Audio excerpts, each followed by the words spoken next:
누가복음 2장 40절부터 52절입니다.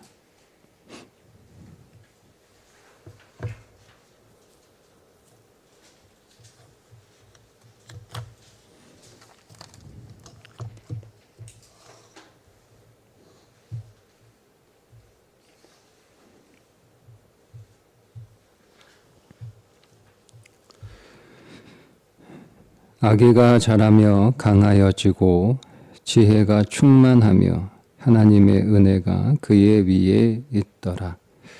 그의 부모가 해마다 6월절이 되면 예루살렘으로 가더니 예수께서 12살 되었을 때에 그들이 이 절기의 관례를 따라 올라갔다가 그 날들을 마치고 돌아갈 때에 아이 예수는 예루살렘에 머무셨더라.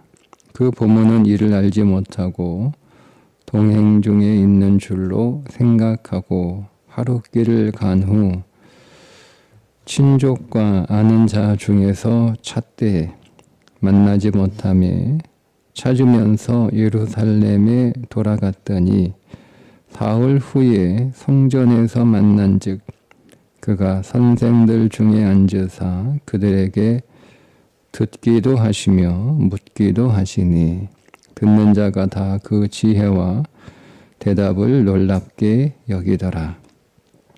그의 부모가 보고 놀라며 그의 어머니는 이르되 아이야 어찌하여 우리에게 이렇게 하였느냐 보라 네 아버지와 내가 근심하여 너를 찾았노라. 예수께서 이르시되 어찌하여 나를 찾으셨나이까 내가 내 아버지 집에 있어야 될 줄을 알지 못하셨나이까 하시니 그 부모가 그가 하신 말씀을 깨닫지 못하더라. 예수께서 함께 내려가사 나사렛에 이르러 순종하여 받드시더라. 그 어머니는 이 모든 말을 마음에 두니라. 예수는 지혜와 키가 자라가며 하나님과 사람에게 더욱 사랑스러워 가시더라. 아멘. 예수님의 성장에 관한 말씀입니다. 예수님의 어린 시절 가운데 있었던 한 가지 에피소드를 성경에 기록하고 있는데 이를 통하여 성경이 우리에게 전하고자 하는 1차적인 목표는 예수님은 분명히 사람의 몸을 입고 오신 하나님이라는 것을 말하기 위함입니다. 초대교회 때부터 예수님에 대한 그 이단들이 이미 생겨났거든요. 다 근데 예수님에 대한 다 이게 오해들이죠. 그 가운데 하나가 가연설이라고 하는 이단적 주장인데 예수님이 육신을 입고 오지 않았다라는 거죠. 그냥 이렇게 눈에 보이는 환상처럼 보이는 그런 존재였다. 뭐 이렇게 주장하는 이단들이 있었어요. 그래서 누가는 아니다. 예수님은 사람의 몸을 분명하게 입고 오셨고 그래서 예수님의 출생에 관한 내용들의 포인트가 거기에 좀 중점을 두고 있습니다. 그리고 예수님은 사람의 몸을 입고 오셨기 때문에 우리의 키가 자라는 것처럼 예수님도 키가 자랐고 또 오늘 우리의 지혜가 자라는 것처럼 예수님도 지혜가 자랐다. 이렇게 쓰고 있는 거죠. 그런데 오늘 성경에 보면 자 40절에 아기가 자라며 강하여지고 지혜가 충만하여 하나님의 은혜가 그의 위에 있더라. 이렇게 예수님의 성장을 이렇게 시작을 합니다. 그리고 마지막 52절에 예수는 지혜와 키가 자라가며 하나님과 사람에게 더욱 사랑스러워 가시더라. 구절이 거의 비슷하죠? 네, 거의 비슷합니다. 은혜가 그의 위에 있더라. 더욱 사랑스러워 가더라. 번역을 다르게 했는데요. 똑같은 단어입니다. 똑같은 단어를 번역을 조금 다르게 했을 뿐입니다. 왜냐하면 은혜는 예수님은 은혜를 받으실 분이 아니죠. 그죠? 은혜는 자격 없는 자에게 베푸신 하나님의 선물이잖아요. 그러니까 예수님이 자격이 없는 분은 아니잖아요. 그죠? 네. 그래서 이 은혜라고 하는 단어는 사랑이라고 하는 뜻으로도 쓰입니다. 그래서 뒤에 사랑이 스러워 가시더라 이렇게 번역을 한 거고요. 어쨌든 동일한 단어라는 것. 다만 40절은 하나님의 은혜가, 그리고 52절은 하나님과 사람에게, 이렇게 사람이 더 추가된 것 말고는 거의 동일한 말씀입니다.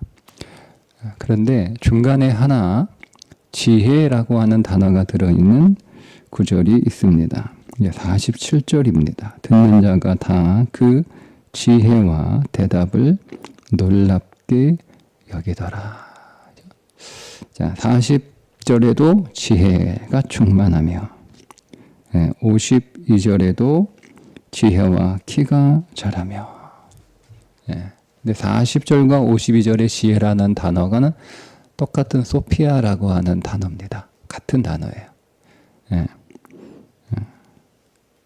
우리의 삶의 경험이나 어떤 경륜이나 어떤 사고나 뭐 이런 노력을 통해서 우리가 얻어지는, 그러니까 지혜의 확장된 개념, 지식의 확장된 개념. 우리가 1차적으로 지혜를 얻기 위해서는 지식을 이렇게 많이 습득해야 되잖아요. 지식을 얻으려고 하는, 그러니까 공부를 많이 이렇게 하는 노력들, 그를 통해서 얻게 되는 지혜죠. 그게 소피아예요.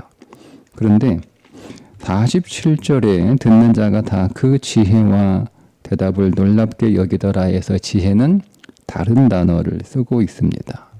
다른 단어를 쓰는 거예요. 소피아라고 하는 단어가 아니라 슈네세이라고 하는 전혀 다른 단어를 쓰고 있습니다. 우리는 번역을 똑같이 했지만, 근데 요 47절의 지혜는 통찰력입니다. 영적인 통찰력. 이거는 공부를 해가지고 뭐 지식을 이렇게 습득해가지고 뭐 이렇게 해서 얻어지는 지혜가 아니고 하나님으로부터 부어지는 그런 내적인 통찰력을 지혜라고 하는 거예요. 그러니까 지금 성전에서 예수님이 선생들하고 대화를 하는데, 이제 이게 단순히 이야기를 하는 게 아니라 어떤 토론을 이렇게 하는 거잖아요. 근데 여기서 이 선생들이 누구냐? 샴마이, 힐렐, 가말리엘. 그 당시 예수님 시대의 3대 선생들이에요. 3대 선생들. 그 사람들하고 이렇게 대화를 했다라고 하는 그런 어떤 이게 구전들이 있어요. 그런 이야기가 다른 책에서, 성경이 아니고. 그러나 증명되지 않았으니까 어쨌든 그 당시 예루살렘에서 예수님과 대화할 수 있는 정도의, 그냥 이렇게 뭐 평범한 교사들하고는 예수님이 뭐 그렇게 뛰어나게 그 지혜가, 통찰력이 뛰어나다 뭐 이렇게 할 만한 것은 아니니까 추정하기를 6월절에 이렇게 올라왔으니까 아마 이스라엘의 3대 선생이라고 하는, 가말리엘이 사도 바울의 스승이잖아요. 그러니까 3대 학파예요. 3대 학파의 수장들. 그 수장들하고 예수님이 이렇게 하나님의 말씀에 대해서 토론하고 있었는데, 그들은 소피아로 예수님에게 대화를 했겠죠. 예수님은 그 소피아가 아니라 통찰력으로, 영적인 통찰력으로 그들이 하니까 깜짝 놀라는 거예요. 깜짝 놀라는 거예요. 예수님의 그런 너무 영적인 통찰력, 하나님으로부터 부어지는 그런 통찰력이 그에게 있었다라고 하는 것을 말씀하고 있어요. 근데 딱 중간에 앞뒤로 지혜가 충만하다, 지혜와 키가 자란다라고 하는 다른 단어를 쓴 지혜, 소피아라고 하는 단어를 썼다는 거예요. 무슨 말이냐면 여러분 영적 통찰력은 우리가 기도 많이 하고 뭐 이렇게 어떻게 해서 이렇게 얻어지는 게 아니라는 거예요. 예.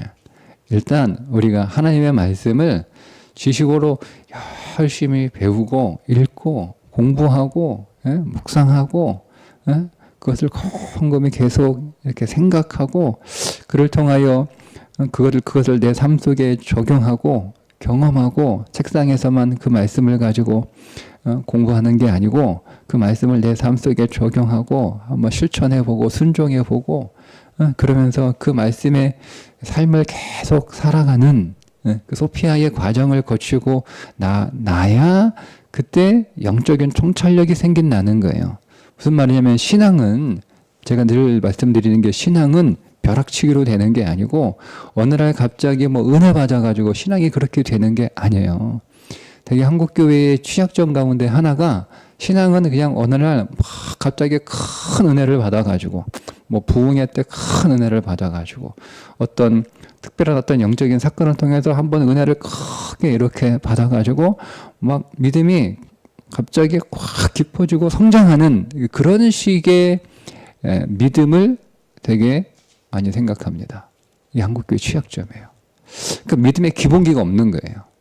차근히 이렇게 차근히 믿음을 이렇게 하나하나 이렇게 밟고 올라오는 그 믿음의 기본기가 없어서 겉으로는 굉장히 믿음이 있는 것처럼 막 이렇게 요란하게 그렇게 행세하는데 사실은 그 안에 기초가 잘 되지 않아서 결정적으로 믿음을 발휘해야 될 때 그 믿음이 나타나거나 드러나거나 그 믿음이 보여지지 않는 거예요. 그냥 거기에서는 평상시에 믿음이 그렇게 크게 강력한 믿음이 필요하지 않는 그런 일상에서는 우리가 어느 정도 믿음 생활을 이렇게 할 수가 있어요. 네. 그런데 진짜 믿음이 언제 드러나느냐? 오늘 우리의 인생의 위기 가운데 진짜 믿음이 드러나는 거거든요. 그때 믿음의 능력이 나타나는 거예요. 그때 우리가 잘 이렇게 믿음으로 반응하고 믿음을 보여주고 우리 안에 예수 그리스도로 인하여 우리 자신이 믿음이 있는 사람 있는 것을 이렇게 증명하는 그 일을 잘하지 못하는 이유는 이런 기본적인 과정을 잘 밟아오지 않았기 때문에요. 그냥 평상시에 대충 신앙생활 하다가 뭐 부흥회 한번 있으면 와가지고 한번 은혜 받고 또 평상시에 또 대충 하다가 또 어느 어떤 기회로 마음이 조금 땡기면 그때 성경제 펼치고 다가 뭐 이렇게 한번 성경 공부하고 뭐 제자 훈련 받고 뭐 그러는 식으로 되게 믿음을 이렇게 만들어 왔기 때문에 조금 부실한 거죠. 기초가 단단하게 세워지지 않은 거예요. 오늘 예수님도 그렇게 신앙생활 하지 않았다는 것을 보여주는 거예요. 예수님도 그런 식으로 신앙생활 하지 않았다. 예수님은 그렇게 하실 필요가 없는 분이잖아요. 예수님은, 그죠? 예수님은 본래 믿음이시고, 믿음은 그 자체가 예수님 아닙니까? 본래 믿음은 그 자체가 예수님이신데, 그 예수님은 그냥 가만히 있어도 영적인 통찰력은 그냥 그분은 그 자신 뭐 하나님이 예수님에게 부어주지 않아 그 영적인 통찰력을 부어주지 않으셔도 그분은 그냥 그 자체로 영적인 통찰력 놀라운 그러니까 거기에 있는 있는 선생들이 이스라엘을 대표하는 3대 학파의 수장들이 그 앞에 설사 있었다라고 하더라도 그분은 공부할 필요 없는 분 아니에요. 그분이 무슨 공부할 필요가 뭐가 있어요. 그런데 예수님도 그렇게 하셨다는 거예요. 그래서 예수님도 계속 그 지혜가 계속 예수님도 이렇게 잘하는, 그냥 그게 가만히 있으면 예수님의 지혜가 잘합니까? 예수님도 계속 성경 읽고 공부하고 묵상하고 그렇게 하셨다는 거예요. 예수님도 그렇게 하셨다는 거예요. 예수님도 그런 일들을 통하여 예수님은 영적인 통찰력을 얻게 되셨고, 그런 영적인 통찰력을 얻으신 후에도 예수님은 끊임없이 공부하고 소피아를 얻기 위하여 계속 그 말씀을 적용하고 그 말씀에 순종하여, 오늘 이 말씀 나오잖아요. 51절에 예수께서 함께 내려가사 나사렛에 이르러 순종하여 받드시더라. 이게 예수님의 부모들을 예수님이 순종하면서 잘 이렇게 받드셨다는 내용이잖아요. 그 앞에 사건이 예수님이 엄마한테 혼나잖아요. 도대체 왜 이렇게 깜짝 놀래키냐 이렇게냐. 근데 우리가 보면 아니 어떻게 예수님 믿음을 잃어버릴 수 있지? 예. 그 당시에 이제 6월절 절기를 마치고 당시 이제 이스라엘의 3대 절기 6월절, 초실절, 초막절 3대 절기를 이스라엘의 모든 13세 이상의 남자들은 이 세 절기를 지켜요. 그런데 시간이 흐를수록 이 세 절기를 다 지키지는 못했어요. 그래서 그 가운데 6월절은 이제 꼭 지키려고 애를 썼는데 이게 13세 이상의 남자거든요. 그러니까 마리아가 꼭 6월절을 지키러 갈 필요도 없고 이때 예수님의 나이가 12살이에요. 그러니까 예수님도 꼭 갈 필요가 없는 거예요.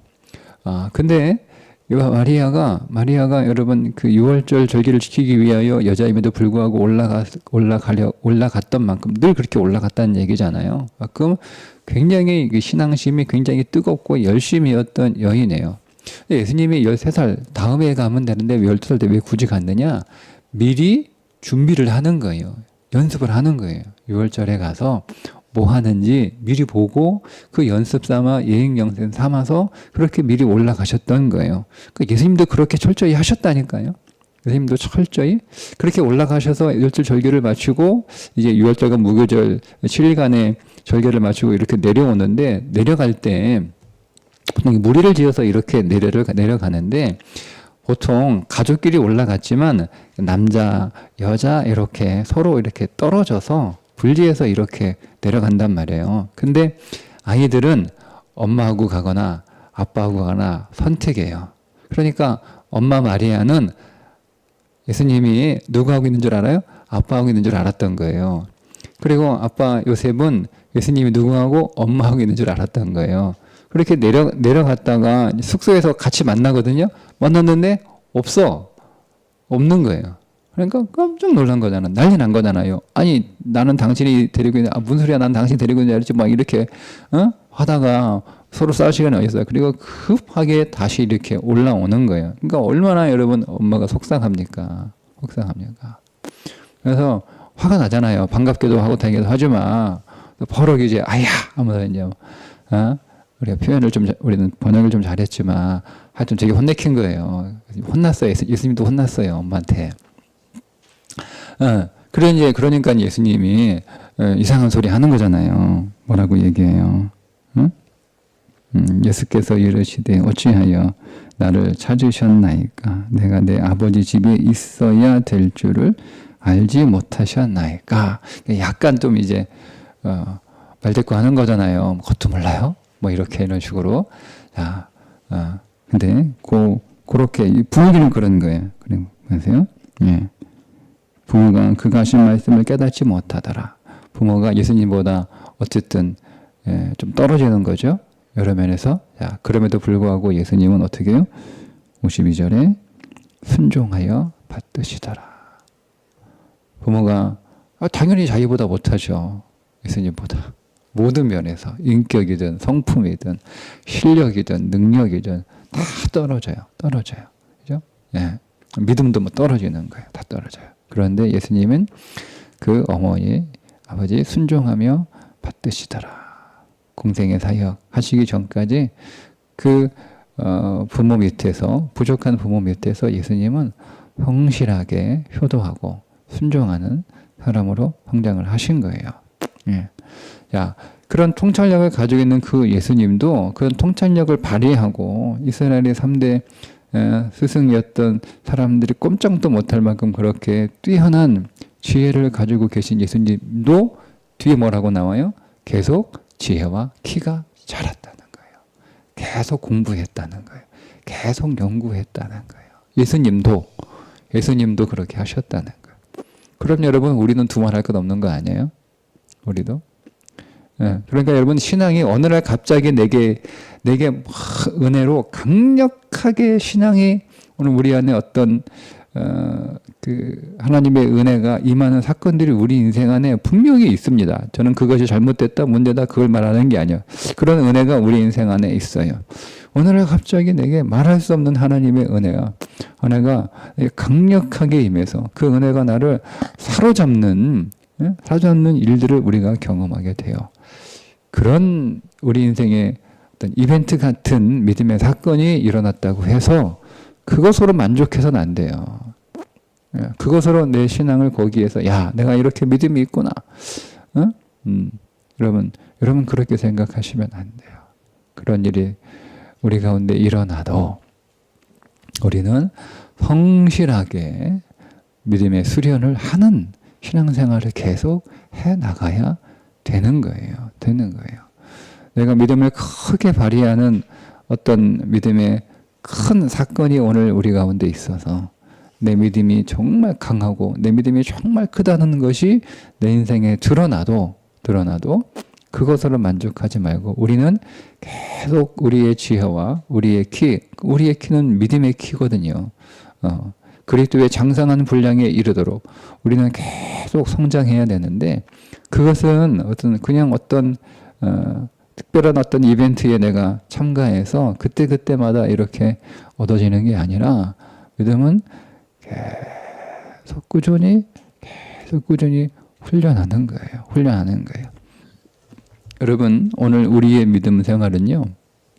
사람은 어쩔 수 없잖아요. 사람은 오래 신앙생활 하다 보면 그 관습에 익숙해질 수밖에 없어요. 그죠? 그런데 그 관습 안에서는 익숙한 습관 안에서는 익숙한 전통 안에서는 예수 그리스도를 발견할 수 없습니다. 자, 그 말씀이 어디에 나오냐면 44절입니다. 동행 중에 있는 줄로 생각하고 하루길을 간 후 친족과 아는 자 중에서 찾되 만나지 못하매 예수님이 당연히 있는 줄 알았어요. 그런데 숙소에 가서 보니까 예수님이 없는 거예요. 그러면 다른 친척, 다른 집안 사람들한테 있나라고 막 이렇게 찾아도 예수님을 만날 수 없다라고 하는 거죠. 자, 여기서 친족이 어떤 영적인 의미를 가지고 있습니까? 아브라함을 그의 본토 친척 아비집에서 부르셨잖아요. 본토 친척 아비집. 내가 살아왔던 익숙한 신앙생활에서는요. 우리가 어느 순간 예수 그리스도를 만날 수 없어요. 우리가 신앙생활 오래 하다 보면 그것이 우리의 습관이 돼서 자동적으로 여러분 예배 나오고 자동적으로 기도하고 자동적으로 성경 읽고 자동적으로 섬기는 일들이 그게 우리 몸에 밴단 말이에요. 예. 근데 우리는 그렇게 자동적으로 내가 뜨문뜨문 하는 사람들, 기분에 따라 하는 사람들도 있는데 나는 그냥 일관되게 계속 일관성이라고 하는 게 늘 항상 그 사람은 여전하다. 그 굉장히 좋은 장점이죠. 그 우리의 신앙에 그런 일관성이 있는 꾸준한 여러분 신앙의 어떤 경건의 모습들은 굉장히 장점이에요. 좋은 거예요. 그리고 그런 일이 제가 필요하다고 이미 말씀을 드렸죠, 앞에서. 근데 우리는 거기에서 더 전진해야 되는데 그 익숙함 속에서 오늘 우리가 살다 보면 그 안에 예수 그리스도가 있는 줄 알았는데 없다는 거예요. 그러니까 우리는 그 모든 익숙한 신앙의 관습관 전통과 오래된 그 습관 안에서 예수를 믿는 게 아니고 계속 도전하고 깨고 변화하고 계속 하는 거예요. 예. 그러지 않으면 오늘 우리의 신앙은 소피아에 머물를 수밖에 없다는 거죠. 예.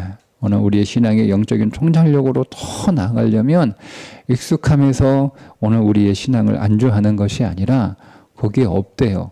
근데 처음부터 없던 건 아니죠. 있었는데 어느 순간 없는 거예요. 그러니까 신앙은 끊임없이는 자기 부인이고 끊임없이 도전이고 끊임없이 그리스도를 더 알기 위하여 계속 시도하고 변화하고 하는 거예요. 여러분 우리의 신앙은 어디에 머물기가 쉽습니까? 세례 요한 태어났을 때 이름을 사가랴로 친척들이 와가지고 지으려고 하는데 어머니가 아니요, 이름은 요한이에요. 뭐라고 얘기해요? 그런 이름을 쓴 사람이 없다는 거예요. 우리가 잘 아는 말 아니에요? 우리는 그런 일 한 적이 없어요. 그렇게 해본 적이 없어요. 그런 역사가 없어요. 자주 듣는 말이에요. 자주 듣는 말이에요. 예수 그리스도의 길을 예비하는 그런 세례 요한의 삶도 모든 관습과 전통과 오래된 익숙함, 늘 해왔던 식에서 벗어나야 되는 거예요. 그래야 주의 길을 예비하는 자로 살 수가 있었던 거죠. 예수님도 그런 삶을 사신 거예요. 우리에게 그런 삶을 요구하시는 거예요. 그러니 신앙은 계속 전진하고 도전하고 변화되고 하는 그런 삶이 우리들에게 요구된다라고 하는 것. 그래서 믿음의 삶은 어제와 오늘이 달라야 되고 내일 역시 오늘과 달라야 되는 삶인 거죠. 오늘 드리는 예배가 지난주에 드렸던 예배, 똑같은 예배가 되지 않기를 바랍니다. 오늘 예배는 다른 예배가 되어야 됩니다. 그러기 위해서는 오늘 우리가 그 익숙함에서, 당연함에서 벗어나야 되는 거죠. 오늘 우리의 예배가 하나님 하늘로부터 임하는 영적인 통찰력이, 그 충만한 은혜가 우리 모든 회중 가운데 임하는 예배가 되기를 주님의 이름으로 축복합니다. 기도하겠습니다. 하나님 아버지, 우리도 지혜가 충만하고 키가 자라는 믿음의 단련과 훈련의 과정에 늘 있게 하여 주셔서 인생의 모든 질문 가운데 하늘로부터 임하는 영적 통찰력으로 대답할 수 있는 지혜로운 자들로 소개 하여 주옵소서. 내 인생의 모든 당연한 것들, 익숙한 것들에서 안주하지 않게 하시고 늘 새롭게 도전하며 변화하는 전진하는 신앙의 삶으로 우리를 인도하여 주옵소서. 예수님의 이름으로 기도합니다. 아멘.